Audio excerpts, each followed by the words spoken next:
Just setting up the space here for us. Just burning my tiny little piece of Palo Santo. That's all it takes.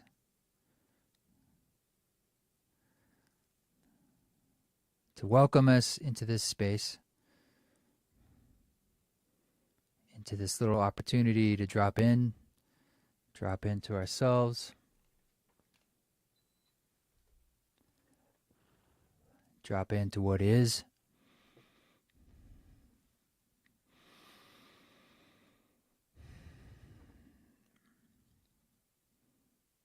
Sometimes these small things, it doesn't take much to break the spell.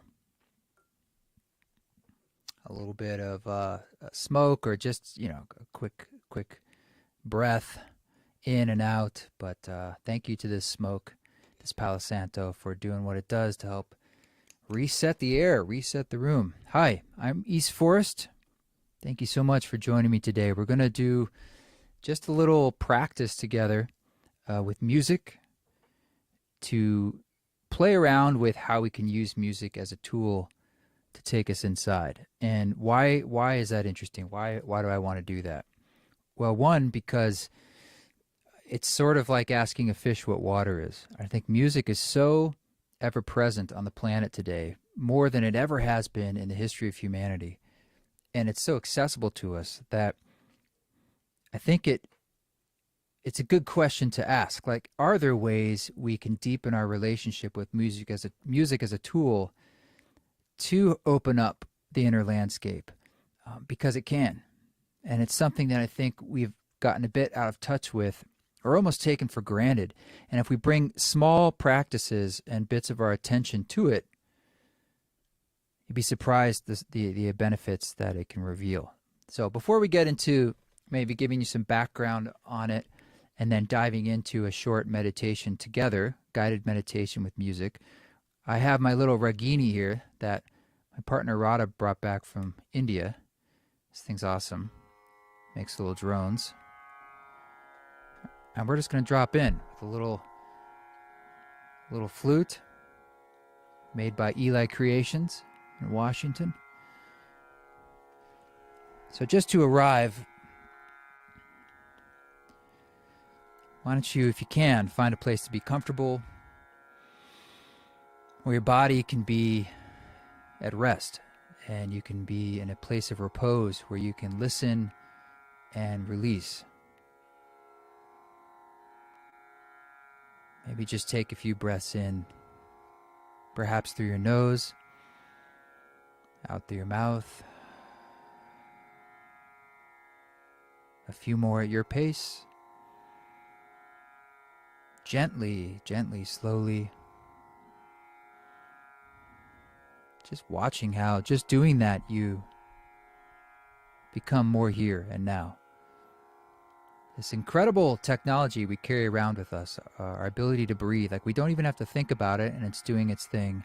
But if we choose to think about it, it becomes a mechanism to open doors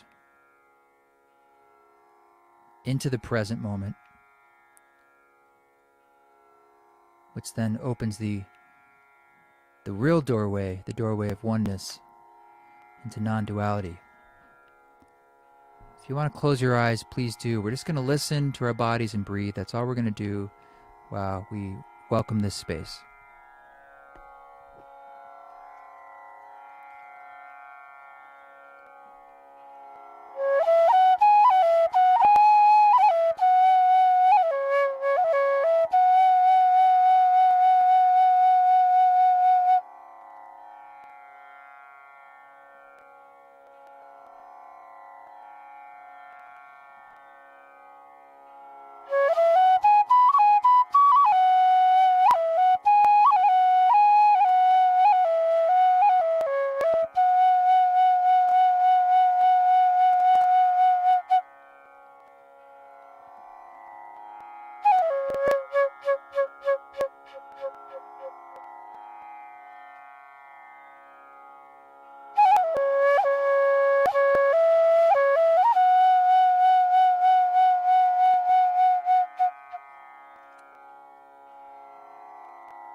One more full breath in. Giving thanks that you've made this space right now to just take a break and to listen. You know, when we talk about listening, it's not just listening with our ears. We're talking about, to the sounds. We're talking about listening to the fullness of our being. And that's really, Ram Dass had this great quote about when you awaken to that there's really only one game in town, what else is there to do? And I know for a lot of you, really all of you, whether you fully accepted the gift or not, you've recognized yourself that there's really only one game. We're just chasing at it in different directions, with different methods and techniques. And that game is about serving the unfolding of why we're here. And in doing so, we can trust, in some ways, a litmus test if that's really working, or if we're on that right path, is it connected to others? Is it connected to a greater unfolding of us all? Is it about us? Typically, that comes in some forms of service, but the way service comes into being, it's almost infinite. It's even an act of service to give your sense of presence fully to anyone and just be there with them, and you're listening and receiving. In some ways, that's the primary gift that we can give, that kind of listening. And so what I want to talk about today is active listening. And we're going to do it in respect to music and see what that can open up for us. But what is active listening? Well, it's really the opposite of passive listening. Passive listening is something we do pretty often without any judgment. It's when it's just something sort of happening in the background. It's like breathing when you don't even think about it. It's just going on. As opposed to active breathing is when you bring your attention to your breath. So when we bring our attention to listening, the way we're going to do that is by actually listening to what's happening in the music. And now you don't have to know anything about music, so to speak, to do this. I think there's this misnomer, that like people who are musicians or people who write music or can read music, that they speak a special language, or that maybe they experience music differently than others. And that's actually not true. One of the amazing things among many things about music is that you could have a PhD in musicology, or you could know nothing about how music is made.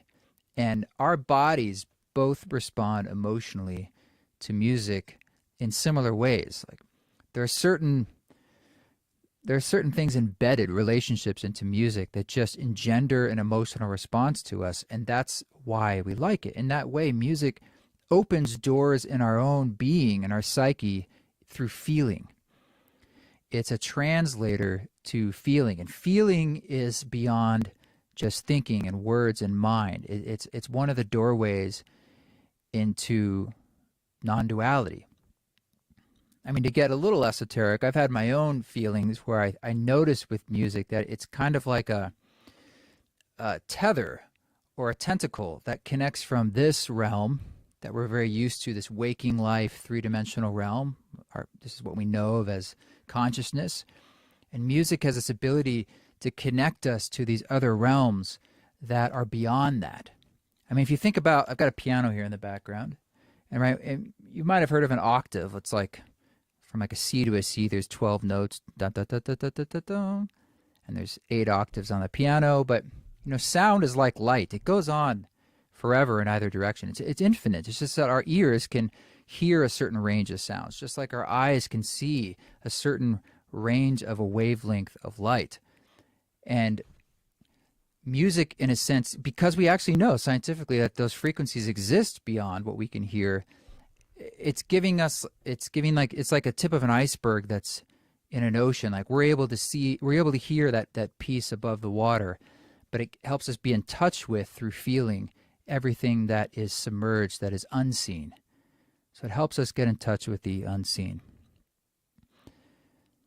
In my background with music, as far as in this realm where I got interested in it as a tool, It began in the shamanic space back in 2008 when I had my own experiences with music and psilocybin, the active ingredient in what's commonly called magic mushrooms.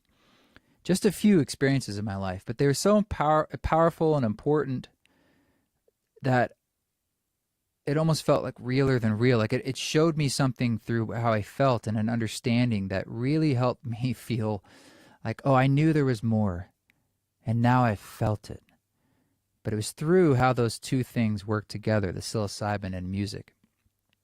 And I wanted to reverse engineer that and just understand it, frankly, so I could go back there again and try to, because I was like, what was that?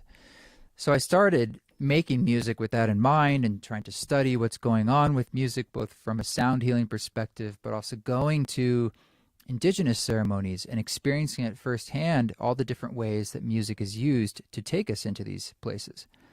And surprise, surprise, in every indigenous ceremony that I've had the privilege to be a part of, they all use music. And not only that, music is the central vehicle that is used to guide the ceremony. And so, you know, as we're in a place now where psychedelic therapy is becoming more accepted and available in different ways, and will hopefully continue to be so, it behooves us to think about, well, what role does music play in this?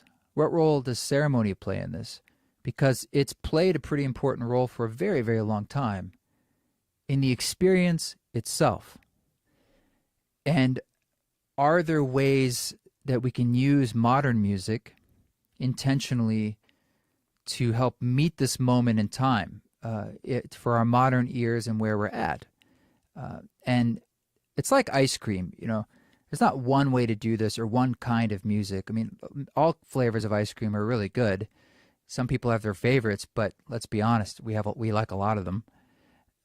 This is just, you know, my exploration, and actually welcome and invite in the future other artists' inquiries into this, and of course, of all different backgrounds, to see that we can have the kind of, so everyone can have that kind of ice cream they like. So that being said, I started experimenting with music and just on a very tactile level, guiding people and groups of friends and community through ceremonies. And a few things started to come up as a consistent practice in creating this music. And we're going to do a listening exercise about 7 minutes, 6.5 minutes long, in just a few minutes together. So we can actually like feel this. We don't have to just talk. I just want to give you a little background of what you're going to hear. So while I'm talking, if you want to grab a pair of headphones, you'll probably have an even better experience, just so you can really hear, as opposed to coming out of your phone or computer. So headphones might be a good plan. But just a couple of the things so you know what's going on there. One is that these recordings were recorded in those ceremonies, those psilocybin ceremonies. So it's happening live in the room and responding to the energy and the arc and the flow of what's going on. And it's also improvised music. And that's important to me because it's not thought of in my mind like a performance. It's more what's wanting to emerge, what's wanting to come through in that moment. And hopefully in that way it's something bigger than just my mind or a plan, and it's very reactive to something alive. Another thing is I like to use or bring in the voice of nature through field recordings. I do a lot of field recording of a lot of different things, but I really love wild spaces because I think we forget that we're in nature too. And like quite literally walking and talking with Instagram accounts and so forth. And there's something about wilderness. When you hear it, it actually brings the energy of that wildness with it. And it reminds us of that wilderness in our own hearts. It reminds us that that freedom, that tactile freedom and the groundedness, it's almost like it's like a kind of grounding, you know, when we hear it. And so when we weave that into music, I think it brings that energy with it, but it also is somewhat calming, and it's like a reminder in our bones, our DNA.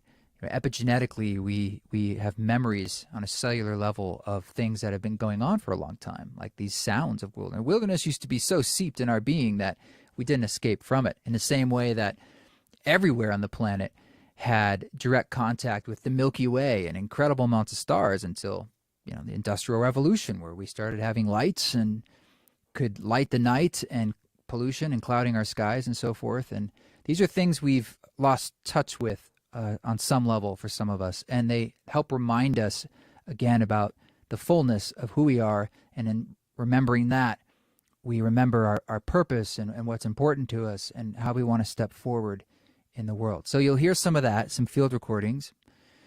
And then there's also playing with long form music, because you've probably heard that our attention spans as humans are getting shorter and shorter and shorter. I heard someone say we're shorter than a goldfish in attention, which I find a bit humorous, because it's like, well, for lots of reasons. But regardless, I think we've all sensed that, right? People read less. We scroll more. I feel this myself. And it's an indication of what's slipping away from us again. And also something else is emerging, but it's about change. So in these ceremonies, the music it takes a while to come into place, and it's building in layers, and it gives you time to be in that space, and then it's slowly drops away and descends, so you can have a full experience. It's almost like it's a sonic architecture that you have an experience in. Maybe it's synesthetically you become the space, you become the sound and so forth, but it's giving us time to do that. And then within that, there's a form of tension and release, which I think is very important, because not only does it mirror our experience of life, where we're always kind of going in these waves of tension and release, it's also, we know this is good in literature and all art, but it gives us that sort of friction to work up against, and it gives us an opportunity to have it be released. You can see the other side of the coin and feel it. So I'll walk you through this. So there's more things. I don't want to get too complicated about the music, the music theory aspects of it. It's because it's really, again, it's about how it makes you feel. So what I'm going to do is we're going to go through a song, and we're just going to listen, and I'm going to gently walk you through what it means to actively listen, and see what emerges for you. That's it. There's no dogma, there's no doctrine. It's actually trusting that there's an inherent wisdom within you, and we simply need to reveal that, about peeling back the onion to reveal that which is always there. There's a really wonderful quote by Gordon Hempton, who's a sound recordist, and he talks about what silence is. And he says that silence is not the absence of sound, but the absence of noise. And I love that, because I think the name of the game here really is clearing away the noise. And when we clear away the noise, we hear that which is already there. And that spirit speaks in tenderness. Spirit speaks in silence as we're talking about it. We just have to give it space to speak to us. That's the key. These days, more and more, we're losing spaciousness. And the good news is, it's no further away than your next breath. And it's simple. It's simple to step into that. And it's not something that you have to earn or really even learn. It's about remembering. So let's do it now. If you have headphones, let's put them on. Bring a little more of our smoke here. Sometimes little bits of ritual like this. This is me just burning a little Palo Santo. For me, it's a small ritual that I have a lot of memory connected with it. And the smell, it's bringing in other senses. The olfactory system, I mean, boy, is that connected to memory. But it helps me just arrive. Just that smell. And the act of doing it is telling my body and my being, this is special to me. This is important to me. I'm honoring that I'm going to take 6.5 minutes to listen.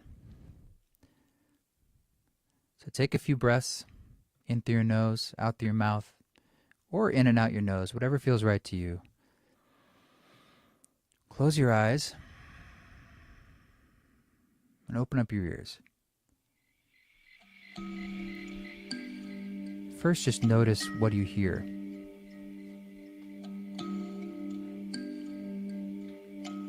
So there's like a thumb piano sound, a Wurlitzer electric piano, some crickets, and just notice it and just breathe gently. Releasing tension if you notice any in your body.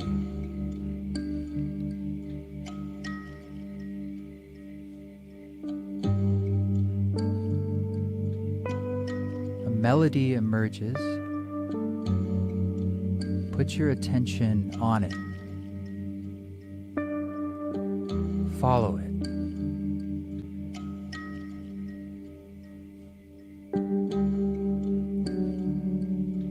Follow it playfully with curiosity. Where will it go?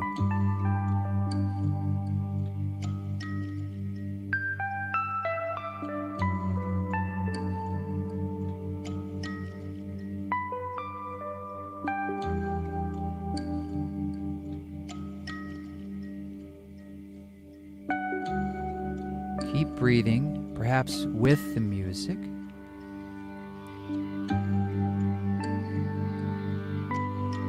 There's some tension.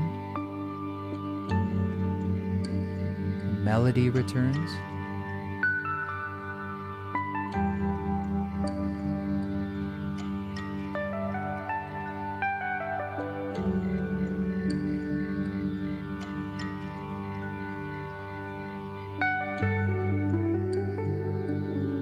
If your mind wanders, just come back to the music.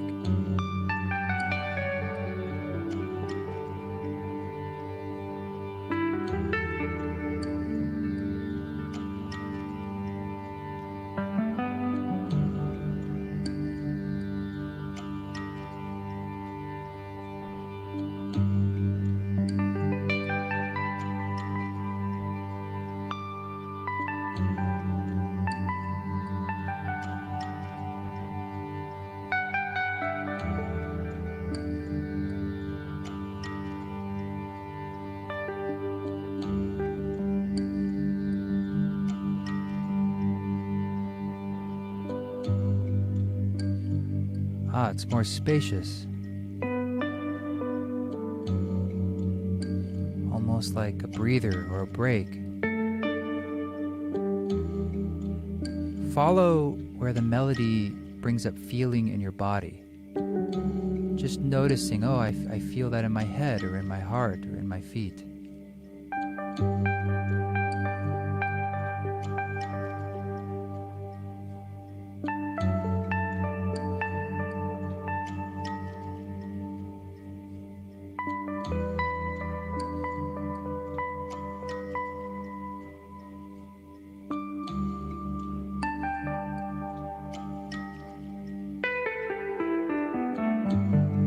Welcome the sound into your body, into your consciousness with your breath.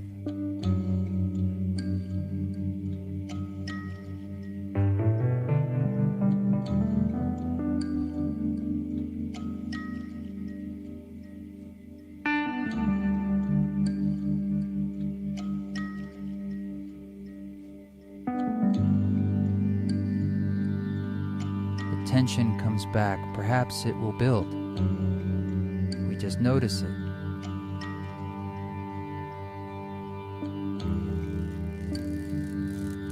A cricket.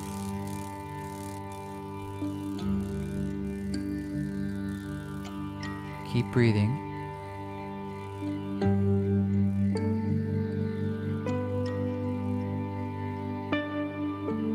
Our friend the melody, guiding us like through the fog.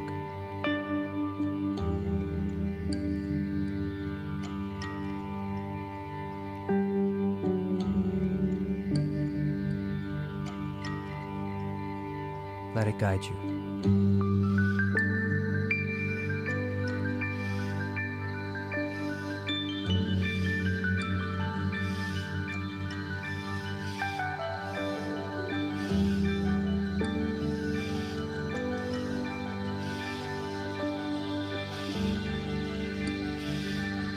Some strings come in, a swelling jungle.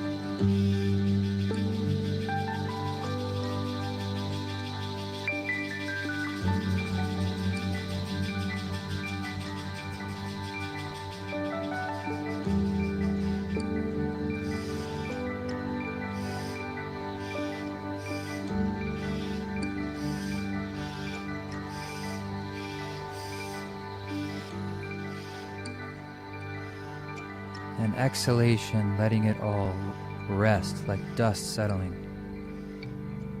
The music slows.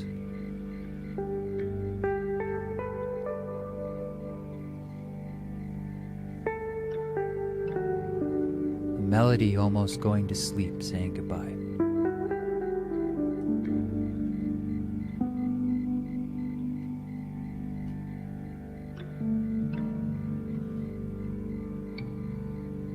Just taking some final breaths to let it all settle in you. You don't have to understand it, you're just receiving it. Breathing in and out.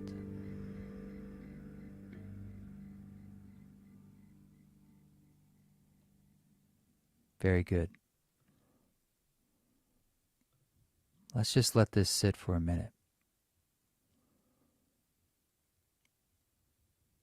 In just this, what is here for you right now?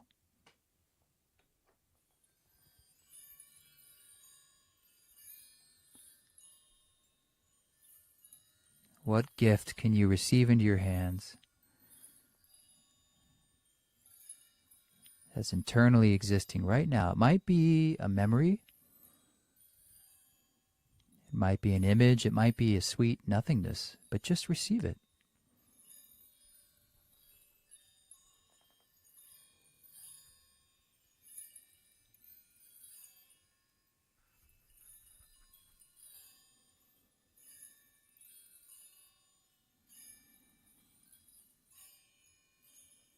Your mind might grasp to understand, and you can do service to the unseen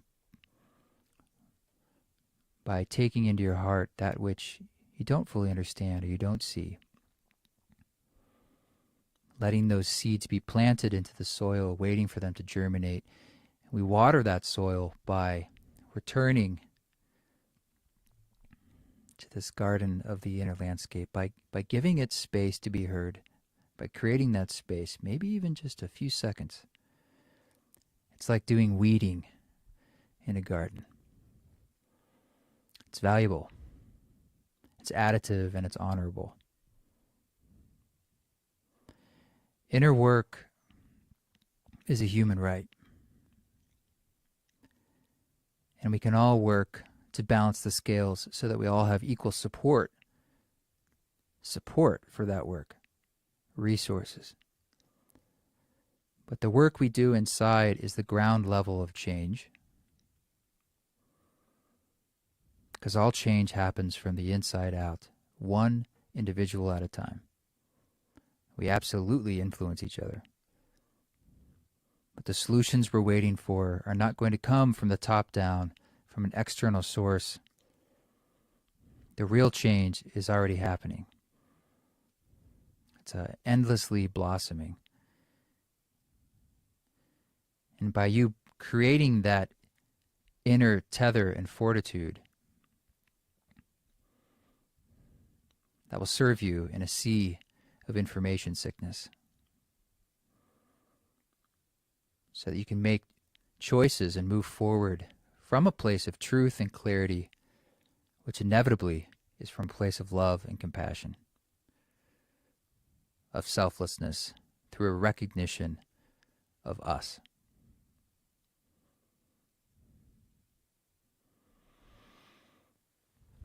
So we're going to close this meditation. Thank you for joining me with this. If we want to take a couple minutes to ask any questions or provide any answers, and I can provide a question, you can do that in the comments for those that are with us in real time right now. It's also okay just to be with your own knowing.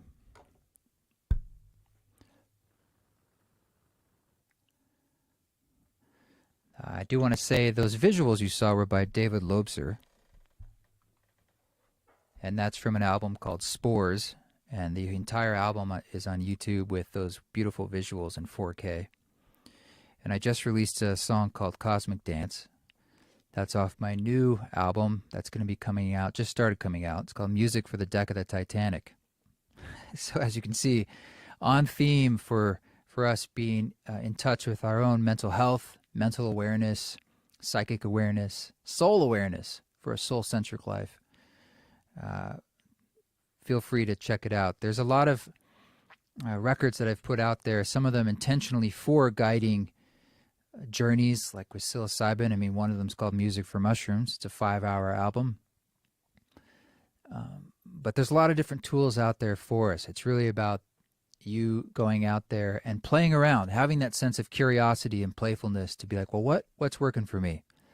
And to build that recipe for yourself. And don't make it too complicated. Again, trust that when you just provide space and you do a little work to dive inside, that the answers are already there and that things are unfolding, whether you like it or not. So it might be more fun to become a bit of an active participant in steering that ship. Well, thank you so much. I'm East Forest. It's really a pleasure spending some time with you today. Maybe we'll do it again sometime. And thanks again for taking your own time to look within. Peace.